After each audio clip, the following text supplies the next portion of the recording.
this, but now we need it. Because you and I can draw normal vectors to a surface. My plane right here, let's say this desk. I'm not going to draw my vectors this way if they're normal vectors, but what's another way I could put the normal vectors? They can be like this, right? Underneath.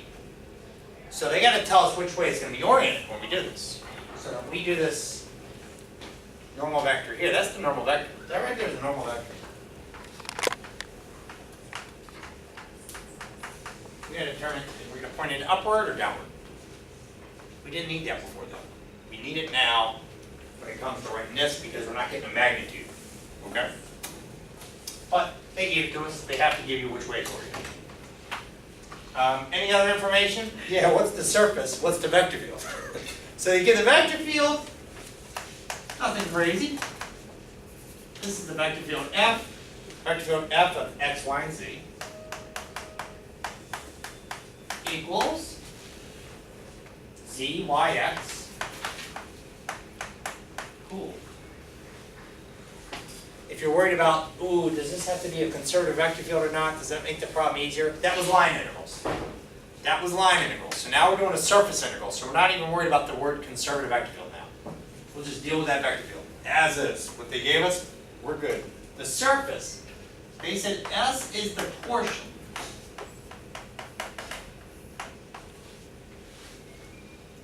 of the surface Z equal to 9 minus x squared over this region.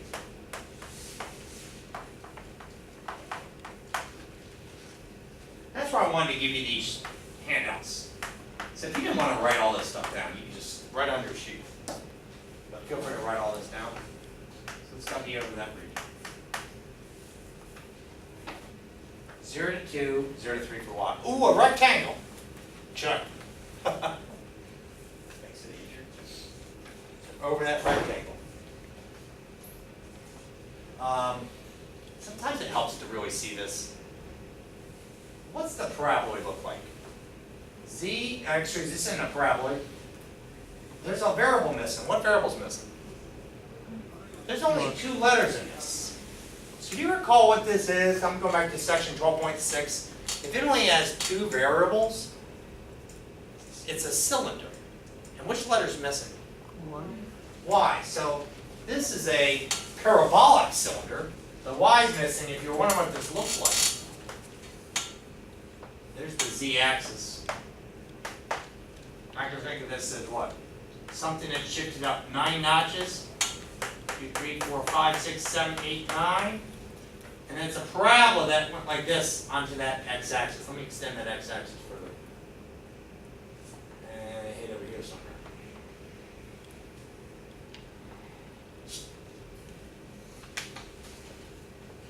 Hey, I'm curious. Does anybody know where this sits here? You had to find out. You just said x equals 0. What would that be? X equals 0. Excuse me, I said z equals 0, and x would equal what, a 3? Cool. But now I'm just going to draw this surface. This surface looks like this, but it's a surface, it's not a curve. So I'm going to put these rulings. I can put another ruling right here. Just duplicate that, just to get an idea of what's going on here. I got it. Upside down.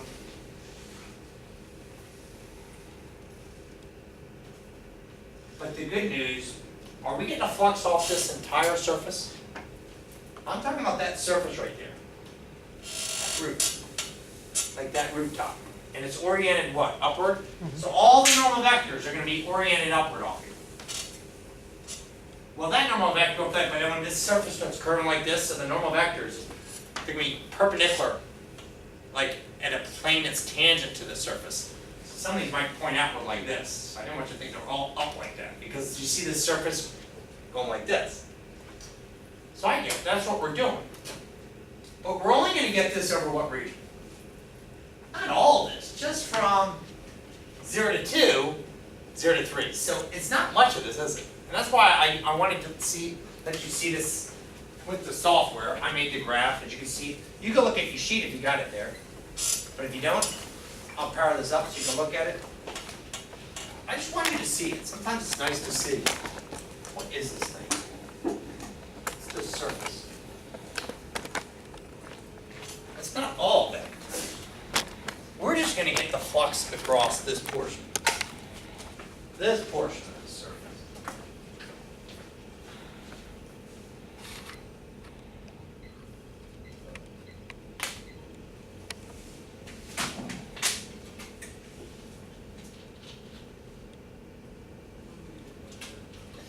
There it is. It's showing up. So, oh, just that little part. That's the only portion of this right here. It's just a little, sitting in the first octave. That's the only place we're going to get the flux. And up here, I'm just going to have the normal vectors oriented upward. Cool. So I didn't want you to think it was like, wait, are you talking about everything down here and everything? It's like, no, just across that top surface. We're getting a flux. Think of it like off that top. The flux across the top. Or if you want to think through the top. Through the top. Someone got that? So it's just going to be that little what? Right over there, get all that out of there. It's just that little thing right there, something like this. Yeah. And all the normal vectors will be oriented upward. We get it. So not much. So, let's get rolling with this. What's this equal to? It's equal to double integral f composed of some surface. Again, I'm stuck. Can you help me parameterize that surface? Can you help me parameterize this surface? Where's the surface? Right there. You want to project it right onto the xy plane? One of these parameters x and y? Alright.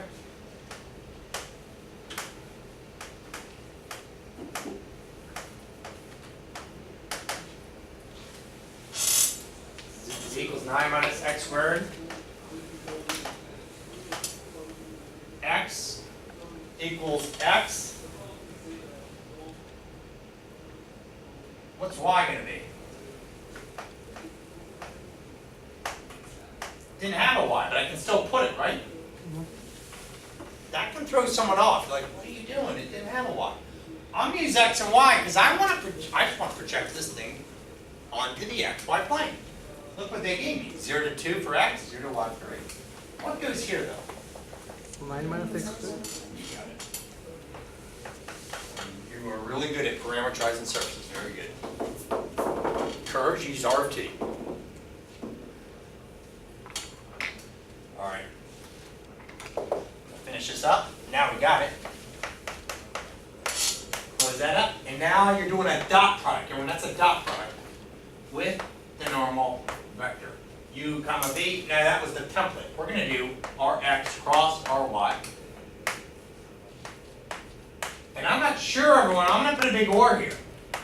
Maybe we got to use Ry cross Rx. We'll find out. Which normal vector are we going to use? We've got to make sure it's oriented what? Upwards. Upward. Oriented upward. So we'll see. We'll see when we do all the math. But if it's not that, we'll use that. You get it. You get it. Very good. Hey, let's get to work. So I don't know which one we're going to use here. Maybe that one, or we use this one, but it's got to be upward. Let's find out. What's Rx? Well, this one is not looking nearly as bad as the cone problem. 1, 0, what's that? Negative 2x? What's partial with respect to y? 0, 1, 0. So what is this cross product? What did you get? Okay. That times that one is that times that. 2x. Change the middle component and do 1 times 0 minus negative 2x times 0. So let me do that again. Change this minus 1 times 0 minus negative 2x times 0. What do y'all get? 0. Now what's this last component? Nice. Something okay with this? Yeah? Hey, is that upward? So I'm going to put a smiley face. This is upward. The z component is pointed upward. And I'm going to use this. This one means it's up. So I'm not going to put that one. And I'm going to start jamming everything in here. What's the limits for x and y? 0 to 2 for x, 0 to 3 for y. Dot product with this normal vector, 2x, 0, 1. What goes here, though? dy dx. What goes here? F composed of the surface. So there's F.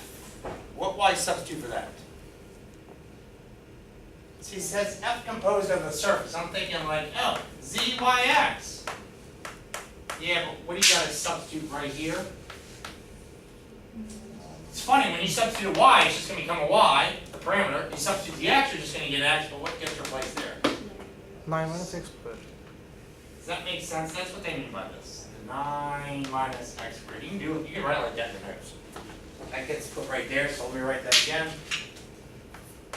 0 to 2, 0 to 3. 9 minus x squared, y, x dot product with 2x, 0, 1.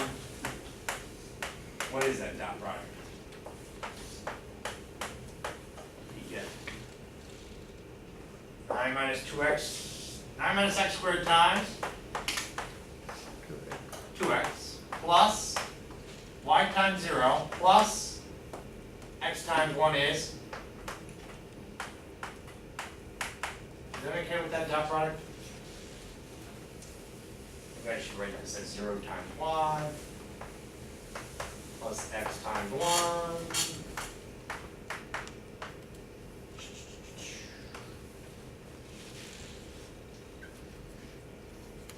But this is where you and I glance at this and go, I hope this is easy to integrate. What do y'all think? Distribute? Good call. 0 to 3. That would be 18x minus 2x cubed plus an x. Okay. And any suggestions? 19x. Yeah, combine like terms. So look, always look for that. Can I combine the like terms? It's a good eye. 19x minus 2x cubed dy dx. So can I break that up? Yeah. From 0 to 3 for y, the dy is just a 3. What's the integral from 0 to 2 of 19x minus 2x cubed? That becomes 19x squared over 2 minus 2x to the 4th over 4, right?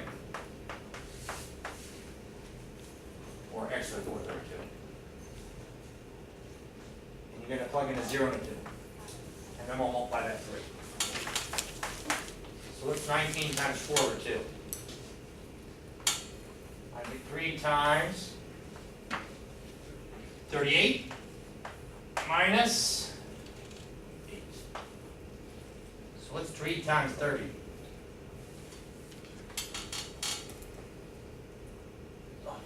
that 90? That's the flux. The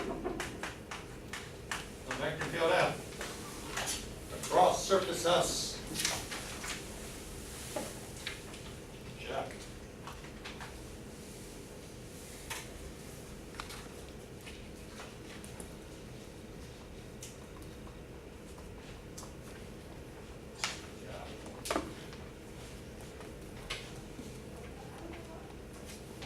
Is he okay with that? Good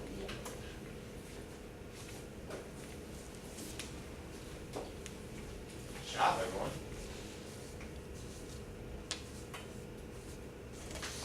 I think, so hey, on a test, you can crush this with any problem, just look at the orientation. So if they say oriented downward, what would I have done? Z has to be negative.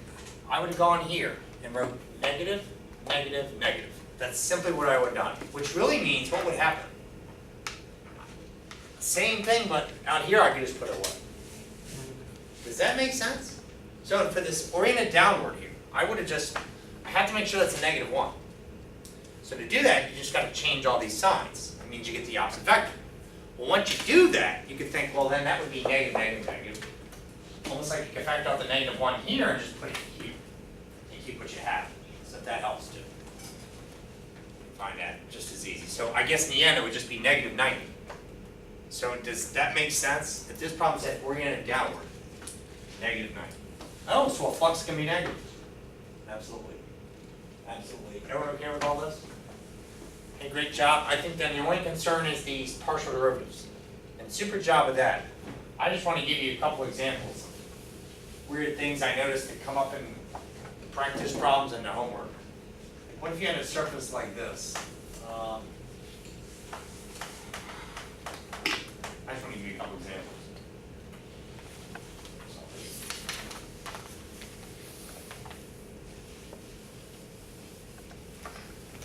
See that little surface right there? I'm just curious, can you give me the partial derivative with respect to x? First, how could you parameterize it? X and y, what would it be? X equals x, y equals y, and you get what? So that's the first thing. I'm just curious, how could you parameterize it? There it is. So far so good? But what would be the partial derivatives? That's what, before I do the next problem, I want to make sure everyone's comfortable with doing these partial derivatives. That's easy, that's easy. This is the one I'm curious about. What's that derivative? 1, 0. What's that derivative with respect to x? That's what I mean. If you mess this up, I want to talk about the danger zones. What could be the danger in these problems? You should crush it on the test, except for maybe here I could get a little confused. What's the part?